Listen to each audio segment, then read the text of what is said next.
Salam hər kəsə. Kim braslet seçmək istərsə, özünü qorumaq üçün, əzizlərini qorumaq üçün birinci növbədə nəyə diqqət etməlisiniz? Bunu sizə izah etmək istəyirəm. Birinci növbədə siz daşın təbii olub-olmadığını yoxlamalısınız. Əlinizə birinci dəfə alanda hiss eləməlisiniz. Təbii daş həmişə soyuq olur və ağır olur. Bunu nəzərdə saxlayın.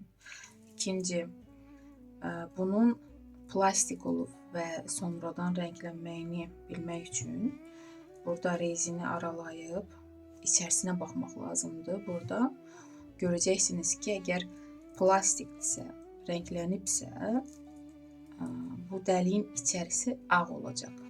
Buna diqqət edin. Və bir də bu işığa tutub çatlarını yoxlamaq lazımdır ki, daşlarda çatlar var, yoxsa yox. Onu da yadınızda saxlayın. Və aqat, qara aqat daşları. Demək olar ki, bütün qaroskoplara uyğun gəlir. Qara aqatı da eynən onu kimi yenə yoxlaya bilərsiniz. Düzdür, elə plastiklər olur ki, içərisində rəngləyirlər. Ona görə birinci növbədə əlinizi alanda soyuqluğunu hiss eləyin və ağırlığını. Ondan sonra içərisini yoxlayın, rezini aralayaraq.